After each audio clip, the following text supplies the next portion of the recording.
Question number 12, the Honourable Damien O'Connor. Thank you, Mr Speaker. My question is to the Minister for Primary Industries. Does he think it's in the best interest of primary industries for controlling interest to be potentially taken by foreign investors in New Zealand's largest meat processing company, Fern Farms? The Honourable Nathan Guy. Mr Speaker, as no official details on Fern Farms' capital raising process have been released so far, fuelling speculation would be unhelpful.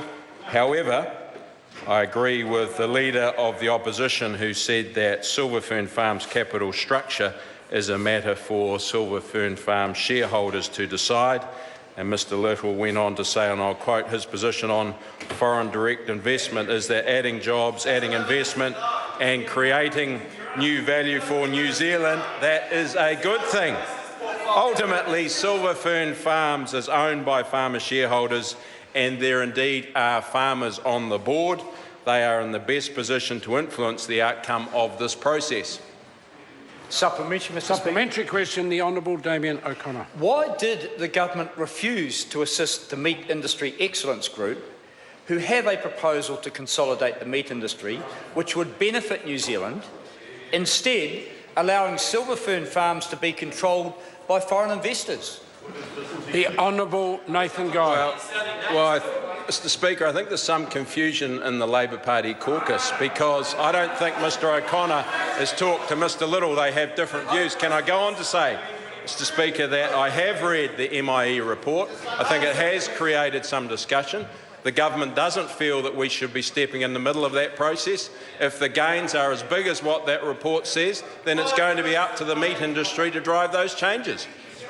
Thank you, Mr Supplementary Speaker. question, the Honourable Damien O'Connor. Thank you. Why hasn't he made good on John Key's 2008 commitment to a $200 million suspensory loan to help with the consolidation of the meat industry, saying, quote, "I think everyone sees the need for change," unquote? The Honourable Nathan Guy. Well, Mr Speaker, this government is investing a lot to assist the red meat sector grow and flourish. We are investing over $150 million in primary growth partnership.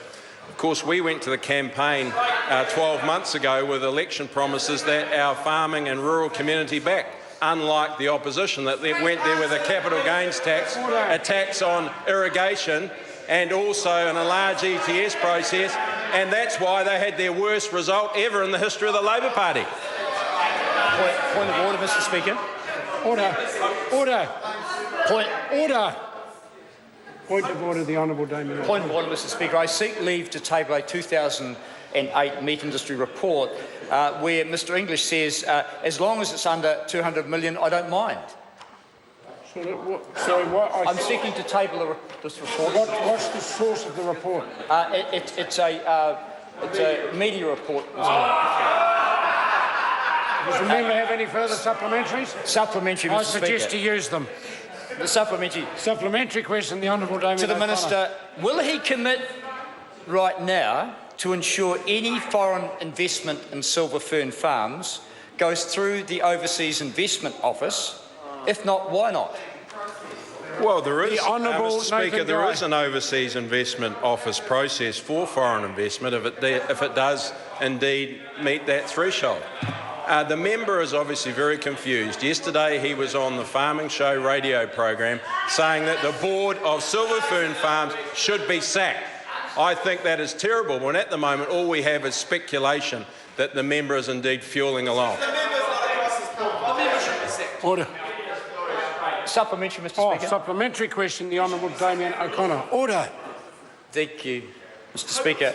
Has he or his officials or his ministerial colleagues had any involvement in the potential sale of the shareholding in Fern Farms to Chinese company Bright Food? The Honourable Nathan Guy. Mr Speaker, I have had no involvement in this process. This process has been run by the board. It's going to be up to the board and it's going to be up to the farmer shareholders to decide on the direction of Fern Farms. Order. Speaker. Point of order, the Honourable Damien O'Connor. Thank you, Mr Speaker. It was a very simple question. Whether he or his officials or his ministerial colleagues had had any involvement? And it's a supplementary question, and the Minister's addressed one part of it saying that he has had no contact. That is addressed to the question. Point of order, Mr Speaker. Point of order, the Honourable Damien O'Connor. I hope the member's not attempting No. I'm just seeking clarification. No, the member doesn't need to If I do can that. ask the Minister, who is responsible for his officials, if he can inform the House whether, to his knowledge, Order. they have had any involvement. That's not a point of order. That's effectively another supplementary question if he wants to. No, well, he didn't answer that one, Mr. Order. I have ruled. Member, resume his seat. I have just ruled, for the benefit of the member, that the question was addressed satisfactorily. Now, if the member then wants to make a more... Order. The member then wants to ask a further supplementary that's more specific, and he's got supplementary questions left, I suggest he do so. Well, supplementary, Mr. Supplementary question, the Honourable Damien O'Connor. Thank you, Mr. Speaker. Has the Minister's officials had any direct involvement in the sale of Silver Fern Farms to Chinese company Bright Food? The Honourable Nathan Guy. Mr Speaker, well, at the moment, the member is just speculating on something. And as far as the involvement that I've had, I've already indicated I've had no involvement in this process. As far as I'm aware, my officials have had no involvement in this process. This process has been run by the board of Silver Fern Farms.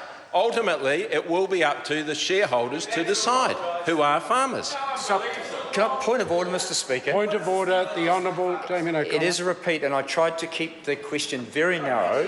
It was one relating just to his officials, and I did not hear an answer. Order. No, the member did get an answer. The trouble is his own colleagues were making so much noise he may not have heard it, but the Minister effectively said, to my knowledge, my officials haven't had any contact. That was included in the answer. Now, I accept it was hard to hear, but it wasn't helped by the level of interjection coming from people who regularly yell out, answer the question, not helpful when the Minister's attempting to. Dr David Clark. Supplementary, Mr. Speaker. Order. No, the member has used all his supplementary questions. That concludes questions for oral answer. Would some honourable member care to move that the House take note of miscellaneous Mr. Speaker. Andrew Little. Mr. Speaker, what we've seen